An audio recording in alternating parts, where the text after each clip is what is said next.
ഏതാനും ആഴ്ചകൾ മുൻപ് മുൻ അമേരിക്കൻ പ്രസിഡന്റ് ബരാക് ഒബാമ 2024 തന്റെ ഇഷ്ട സിനിമകളുടെ ഒരു ലിസ്റ്റ് പങ്കുവച്ചു. ആ ലിസ്റ്റിൽ നമ്മുടെ നാടിന് അഭിമാനിക്കാൻ ഒരു വകയുണ്ടായിരുന്നു.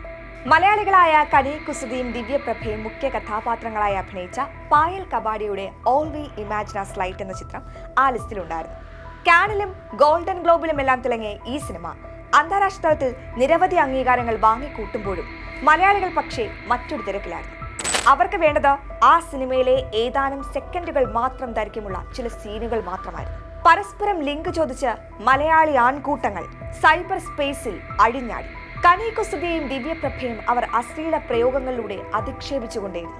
എത്രമാത്രം ലൈംഗിക ദാരിദ്ര്യമാണ് മലയാളി ആണുങ്ങൾക്കെന്നത് പ്രകടമാക്കുന്ന ലജ്ജാകരമായ സന്ദർഭങ്ങളായിരുന്നു അത്. മല്ലു ആണുങ്ങളുടെ ഈ ലൈംഗിക ദാരിദ്ര്യത്തെ മുതലെടുത്ത അശ്ലീല ചുവയുള്ള സംസാരങ്ങളിലൂടെ അവരുടെ ഹീറോ ആയി മാറിയ ആളാണ് വ്യവസായിയായ BoChe. വ്യവസായ ഉൽപ്പന്നങ്ങളിലും സാമൂഹിക പ്രവർത്തനങ്ങളിലുമെല്ലാം തന്റെ മാർക്കറ്റിംഗ് തന്ത്രങ്ങൾ കൃത്യമായി നടപ്പിലാക്കിയ BoChe ഈ സോ കോൾ മല്ലു ആണുങ്ങളുടെ ഹീറോ ആവുക എന്നത് ഏറെ എളുപ്പമായിരുന്നു. ഉദ്ഘാടന വേദികളിൽ, പുരസ്കാര വിതരണ ചടങ്ങുകളിൽ, വിവിധ യാത്രകളിൽ, അഭിമുഖങ്ങളിൽ, അങ്ങനെ കൺമുന്നിൽ വരുന്ന സ്ത്രീകളോടെല്ലാം അശ്ലീലം നിറഞ്ഞ ദ്വയാർത്ഥ പ്രയോഗങ്ങൾ നടത്തി അയാൾ വൈറൽ വീഡിയോകൾ ഉണ്ടാക്കി. തനിക്ക് മുന്നിൽ വരുന്ന സ്ത്രീകളെല്ലാം ലൈംഗിക വസ്തുക്കളാക്കി ചിത്രീകരിച്ചു. സോഷ്യൽ മീഡിയയിലെ അയാളുടെ ആരാധക കൂട്ടങ്ങളെ ഇക്കിളിപ്പെടുത്താനും തൃപ്തിപ്പെടുത്താനുമായി അയാൾ വീണ്ടും വീണ്ടും സ്ത്രീകളെ പരസ്യമായി തൊലിയിടിച്ചു. അപമാനഭാരം ഉള്ളിൽ പേറുമ്പോഴും പലർക്കും BoCheയുടെ പണത്തിനും പവറിനും മുന്നിൽ തല കുനിച്ച് വേദി പങ്കിടേണ്ടി വന്നു. വീഡിയോ ചിത്രീകരണത്തിൽ നിന്നു കൊടുക്കേണ്ടി വന്നു. സ്കൂൾ വിദ്യാർത്ഥികൾക്കുള്ള സമ്മാന വിതരണത്തിൽ വരെ അയാൾ അശ്ലീലം കലർത്തി. വിമർശനങ്ങളെ അയാൾ പരിഹസിച്ചു.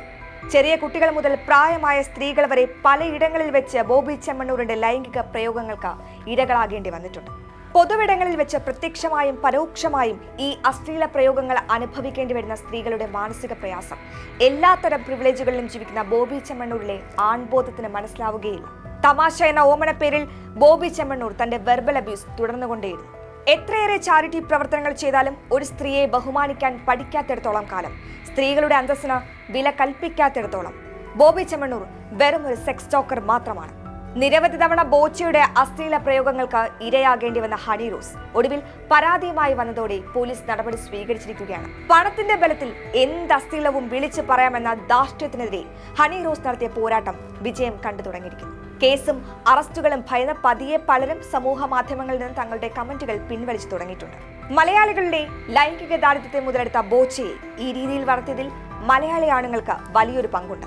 അയാളുടെ ഓരോ സെക്സ് ടോക്കിനും കൈയടിച്ചവർ, പോസ്റ്റുകൾക്ക് ലൈക്ക് അടിച്ചവർ, കമന്റ് ബോക്സിൽ പോയി സ്ത്രീകളെ അധിക്ഷേപിച്ചവർ, അയാളുടെ വീഡിയോകളുടെ ലിങ്കുകൾ സുഹൃത്തുക്കൾക്കായി ഷെയർ ചെയ്തവർ, വാട്സാപ്പ് ഗ്രൂപ്പുകളിൽ ആഘോഷിച്ചവർ, അങ്ങനെ എല്ലാവരും ചേർന്ന് സൃഷ്ടിച്ചെടുത്തതാണ് ഈ അശ്ലീല സംസ്കാരത്തെ.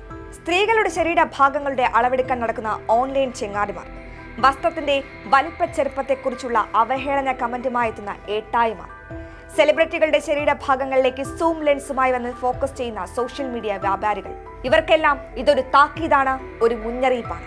പരാതി നൽകിയതിന് പിന്നാലെ ഹണി റോസ് സോഷ്യൽ മീഡിയയിൽ പങ്കുവച്ച കുറിപ്പ് അവസാനിക്കുന്നത് ഇങ്ങനെയാണ്: താങ്കൾ താങ്കളുടെ പണത്തിന്റെ ഹുങ്കിൽ വിശ്വസിക്കൂ. ഞാൻ ഭാരതത്തിലെ നിയമവ്യവസ്ഥയുടെ ശക്തിയിൽ വിശ്വസിക്കുന്നു. ഈ അവസ്ഥയിലൂടെ കടന്നുപോകുന്ന എല്ലാ സ്ത്രീകൾക്കും വേണ്ടി ഹണി റോസ് എന്ന ഞാൻ യുദ്ധം പ്രഖ്യാപിക്കുന്നു. ഈ പ്രസ്താവനയിൽ ഒരു പോരാളിയുണ്ട്. കാലങ്ങളായി നേരിടേണ്ടി വന്ന അവഹേളനങ്ങൾക്കെതിരെ പോരാടാൻ തീരുമാനിച്ചിറങ്ങിയ ഹണി റോസിന്റെ ധീരതയ്ക്ക് പിന്തുണ നൽകിയേ തീരൂ. പ്രിയപ്പെട്ട ഹണി റോസ്, നിങ്ങളുടെ യുദ്ധം വിജയിക്കട്ടെ. സ്ത്രീ ശരീരമെന്നത് ആണുങ്ങൾക്ക് കയറി നിരങ്ങാനുള്ളതല്ല എന്ന തിരിച്ചറിവ് എല്ലാ റേപ്പിസ്റ്റുകളിലും ഉണ്ടാകട്ടെ.